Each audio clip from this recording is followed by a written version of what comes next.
नमस्कार दोस्तों, जनसंवाद न्यूज में आपका स्वागत है। दिन भर की सही फटाफट बड़ी खबरें निकल के आ रही। बिग ब्रेकिंग पहली बड़ी खबर निकल के आ रही है। 15 अगस्त के बाद नूह की बजाय हरियाणा के पानीपत में हुआ तनाव, मस्जिद के अंदर घुसकर की गई तोड़फोड़, जमकर हुई नारेबाजी। बताएंगे इसके बारे में क्या कुछ हो रहा है आखिर हरियाणा में, किस तरह से लगातार अराजक तत्व मस्जिद के अंदर तोड़फोड़ कर रहे हैं। एक और बड़ी खबर निकल के आ रही है कृष्ण जन्मभूमि को लेकर। जी हां, सुप्रीम कोर्ट ने लगा दी है फटकार। वहीं देखा जाए कृष्ण जन्मभूमि को 10 दिनों के लिए रोक लगाई गई है सुप्रीम कोर्ट की तरफ से बुलडोजर के एक्शन पर। बताएंगे इसके बारे में। वहीं एक और बड़ी अपडेट निकल के आ रही है। जी हां, मणिपुर से बड़ी खबर ये निकल के आ रही है कि लगातार अलग राज्य अलग प्रशासन की मांग की जा रही है, लेकिन केंद्र सरकार चुप्पी नहीं तोड़ रही है।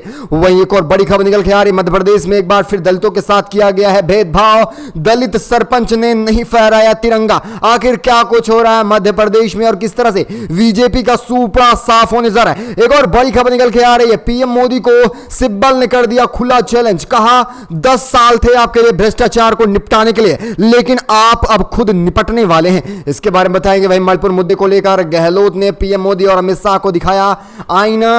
एक और बड़ी खबर ज्ञानवापी मस्जिद को लेकर आ रही है। आज पूजा और अर्चना मामले पर हो रही है बड़ी सुनवाई, जानेंगे इसके बारे में। एक और अपडेट निकल के आ रही है। बीजेपी के अंदर उत्तर प्रदेश में मची खलबली, 30 नए जिला अध्यक्ष बदलने की तैयारी चल रही है। तमाम ऐसी बड़ी खबरें निकल के आ रही है जो जानना आपको बेहद जरूरी है। लेकिन उससे पहले आपसे एक छोटा सा निवेदन है, अगर आप हमारे चैनल पर नए हैं तो चैनल को सब्सक्राइब लगाना जरूर दबाइएगा। देश दुनिया की फटाफट बड़ी अपडेट पाने के लिए दरअसल चलते हैं। पहली बड़ी खबर निकल के आ रही है। नूह में लगातार आप देख रहे होंगे कि महापंचायत बुलाई जा रही है हिंदू संगठन की तरफ से, लेकिन आपको बताया चलें जो पंचायत है वो खासकर फिर से ब्रजमंडल की यात्रा निकालने के लिए है, वो भी 28 अगस्त को। लेकिन उससे पहले देखा जाए एक बार फिर से हिंसा भड़कती नजर आ रही है और इस बार नूह में नहीं बल्कि हरियाणा के पानीपत में तनाव हो चुका है। मस्जिद के अंदर घुसकर तिरंगा यात्रा के बीच नारेबाजी तोड़फोड़ की गई है और नारेबाजी जय श्री राम तक की गई है। यानी कि फिर से अराजक तत्वों ने खास तौर पर किसी न किसी तरह से हिंसा भड़काने की कोशिश की जा रही है। देशभक्ति के नाम पर ये लोग हिंसा भड़काने की कोशिश कर रहे हैं। हरियाणा के पानीपत जिले के सामखाना कस्बे में तनाव की स्थिति पैदा हो गई है। तिरंगा यात्रा निकाली गई थी जिसमें सैकड़ों लोग मस्जिद के अंदर घुस गए और हिंदूवादी नारेबाजी करने लगे। इसके बाद कस्बे में तनाव फैल गया, माहौल काफी ज्यादा बिगड़ गया, जिसके बाद चप्पे चप्पे पर पुलिस बल तैनात हो गया है और इस घटना का वीडियो भी सोशल मीडिया पर जमकर वायरल हो रहा है, जिसमें देखा जा सकता है किस तरह से कुछ अराजक तत्वों ने खास तौर पर मस्जिद के अंदर घुसकर जय श्री राम और ऐसे हिंदूवादी नारे लगाए हैं। इसके अलावा तिरंगा और भगवा झंडे भी दिखाए गए हैं। तिरंगा तो सही बात है, लेकिन भगवा झंडा मस्जिद के अंदर क्यों लाया जा रहा है? आखिर क्यों समाज का माहौल खराब करने की कोशिश की जा रही है? दरअसल वीडियो के मुताबिक जो ये रैली थी, एक मोटरसाइकिल यानी बाइक से रैली निकाली गई थी और ये मोहल्ले से गुजरते वक्त रास्ते में पड़ने वाली तमाम मस्जिदों के अंदर घुसकर इसी तरह से व्यवहार किया गया है। इसे आप किस तरह से देख रहे हैं? जिस तरह से आप देखें कि आज़ादी के मौके पर भी लोग आजाद नहीं हो पा रहे हैं और जो मना रहा है वो कर रहे हैं और हरियाणा सरकार और हरियाणा प्रशासन कहीं भी कुछ करने को तैयार नहीं है। केवल और केवल इन्हें खुली छूट दी है। कुछ अराजक तत्व हैं, बीएचपी के सदस्य हों या फिर बजरंग दल के ही क्यों ना हो। इसे आप किस तरह से देख रहे हैं, अपनी राय दीजिएगा। एक और अपडेट निकल के आ रही है। जी हाँ, श्री कृष्ण जन्मभूमि के पास तोड़फोड़ पर सुप्रीम कोर्ट ने लगा दी है रोक। 10 दिनों तक रोक लगाई गई है। मथुरा में श्री कृष्ण जन्मभूमि के पास रेलवे की जमीन पर जारी बुलडोजर एक्शन पर सुप्रीम कोर्ट का हथौड़ा चल गया है। सुप्रीम कोर्ट ने मथुरा के कृष्ण जन्मभूमि के पास अतिक्रमण हटाने के लिए रेलवे अधिकारियों द्वारा चलाए जा रहे डिमोलिकेशन ड्राइव पर 10 दिनों के लिए रोक लगाई है। यहां रेलवे द्वारा अवैध बस्तियों के खिलाफ एक्शन किया जा रहा था और अब लगभग 100 मकान तोड़े भी जा चुके हैं। यानी कि देखा जाए तो कहीं ना कहीं देखा जाए खास तौर पर मुस्लिम पक्षों को ही निशाना बनाया जा रहा है चारों तरफ से। बुधवार को हुई सुनवाई में खास तौर पर सर्वोच्च अदालत ने बुलडोजर एक्शन पर 10 दिनों का रोक लगाई है, जबकि इस मामले में अगली सुनवाई 7 दिन बाद होने जा रही है। सुप्रीम कोर्ट ने खास तौर पर जो ये बुलडोजर रहा कथित तौर पर रोक लगाई है। अब 7वें दिन जो सुनवाई होगी वही आखिरी सुनवाई भी हो सकती है।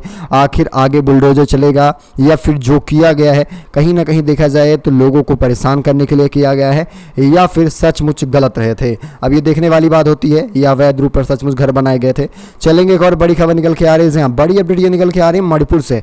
मणिपुर में आपने देखा 3 मई से लगातार लगातार हिंसा भड़की है, 100 दिन से ज़्यादा वक्त हो चुके हैं। लेकिन यहाँ पर सबसे बड़ी बात यह है, आपको लगभग 1 महीने पहले ही बताया गया होगा किस तरह से मणिपुर में शांति बहाली के लिए केवल एक ही कदम उठाया जा सकता है, वो है नया प्रशासन, नया राज्य कर दिया जाए। ये लगातार मणिपुर के लोग आवाज़ उठा रहे हैं।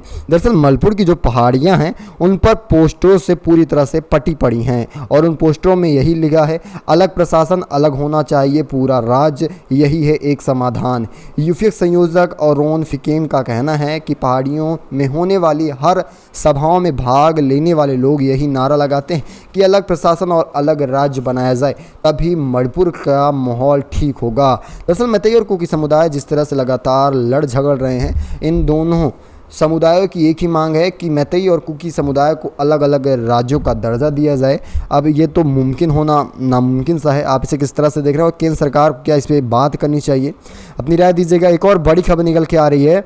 जी हाँ, पीएम मोदी पर एक बार फिर कपिल सिब्बल ने साधा निशाना और पढ़ा दिया है पाठ।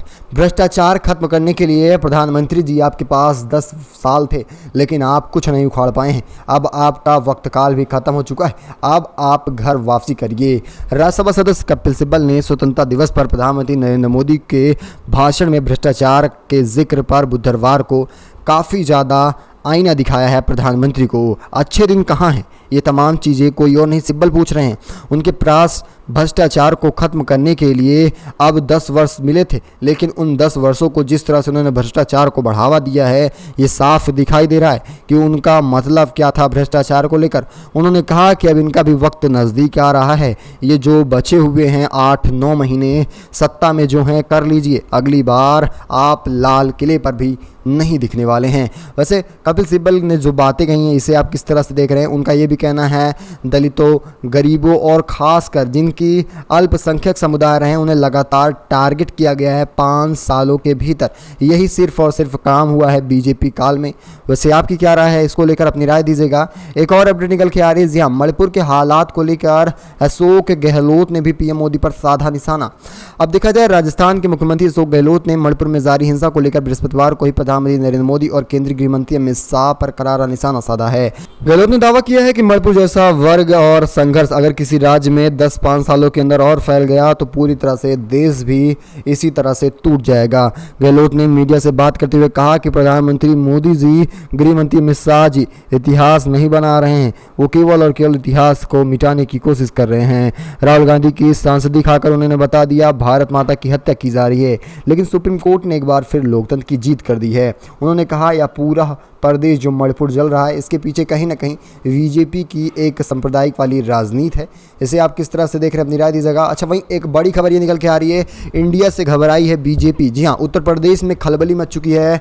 खासकर भाजपा के अंदर 30 से ज़्यादा जिला अध्यक्ष बदलने की तैयारी चल रही है। देखा जाए, उत्तर प्रदेश में खासतौर पर लोकसभा चुनाव को लेकर बीजेपी के अंदर खलबली मच रही है, क्योंकि देखा जाए भारत जोड़ो यात्रा 2.0 का केंद्र भी उत्तर प्रदेश ही होने वाला है। उत्तर प्रदेश बीजेपी संगठन में जल्द ही बड़ा बदलाव आपको देखने को मिलेगा। कहा जा रहा है कि 30 से ज़्यादा जिला अध्यक्ष बदले जाएंगे। मीडिया रिपोर्ट के अनुसार नए पदाधिकारियों की लिस्ट तैयार हो रही है। जल्द ही इस पर हाईकमान की मुहर भी लगने वाली है। अगले साल होने वाले लोकसभा चुनाव से पहले बीजेपी में संगठन की मजबूती को एक नई राह देने के लिए खासतौर पर जिला अध्यक्ष बदले जा रहे हैं। वैसे आपकी क्या राय है? क्या जिला अध्यक्ष बदलने के बाद जो भारत जोड़ो यात्रा 2.0 उत्तर प्रदेश का केंद्र बिंदु होने वाला है, क्या यहाँ पर असर नहीं पड़ पाएगा? अपनी राय जरूर दीजिएगा। एक और अपडेट निकल के आ रही है। अब सीधा चैलेंज मिल रहा है खासतौर पर शरद पवार को, वो भी उद्धव गुट से। कांग्रेस के साथ रहने वाले हैं उद्धव ठाकरे, लेकिन वहीं शरद पवार पर नहीं जताया जा रहा है भरोसा। ये किसी भी तरफ चिटपट कर सकते हैं।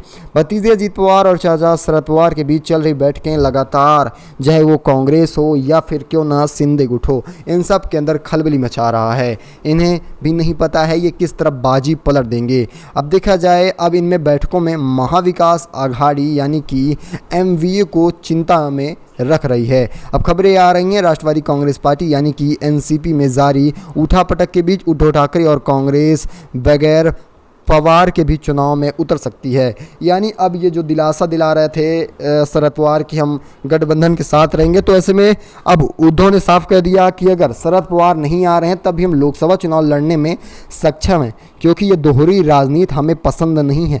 या तो अजीत के साथ रहिए या फिर अकेले चुनाव लड़िए हम सब के साथ।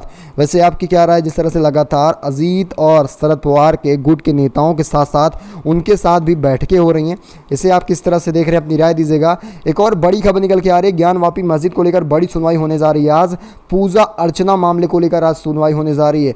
वाराणसी की ज्ञानवापी परिसर में एसआई का सर्वे जारी है और 8वें दिन देखा जाए एसआई के परिसर में तय खाने पर सर्वे चल रहा है। आप देखा जाए इसके अलावा पश्चिमी दीवारों के गुंबद पर भी अब सर्वे किया जा रहा है। ज्ञानवापी मामले में पूजा की मांग करने के दाखिल याचिका पर आज सुनवाई होने जा रही है।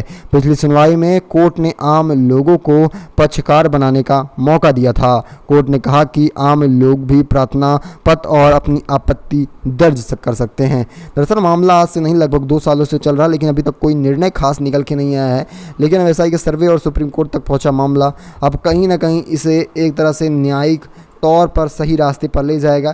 इसे आप किस तरह से देख रहे हैं? अपनी राय कमेंट के माध्यम से देना ना भूलिएगा। एक और बड़ी खबर निकल के आ रही है उत्तर प्रदेश के जौनपुर से। बड़ी खबर है, कुछ समर्थकों ने पाकिस्तान जिंदाबाद के नारे लगाए थे, जिनमें 13 आरोपी हुए गिरफ्तार, जिनके ऊपर 1 करोड़ रुपए का लगा है हर्जाना।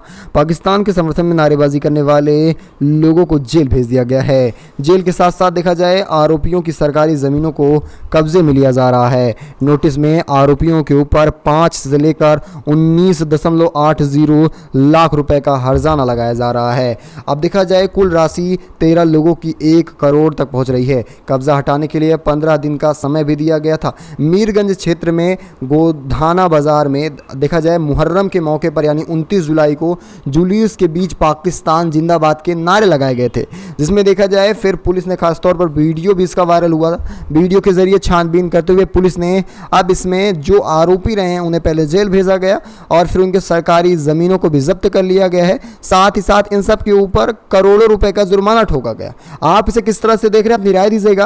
क्या इतना काफ़ी है हर्जाना लेना, जेल भेजना, या फिर इन्हें उम्र कैद मिलनी चाहिए जो इस तरह से हरकतें कर रहे हैं, भारत में रहकर भारत का नमक खाकर पाकिस्तान जिंदाबाद कह रहे हैं? वैसे आपकी क्या राय इन सबको लेकर? अपनी राय कमेंट के माध्यम से देना ना भूलिएगा। इस खास बुलेटिन में बस इतना ही। मिलेंगे अगली बड़ी अपडेट के साथ, तब तक के लिए धन्यवाद। जय हिंद।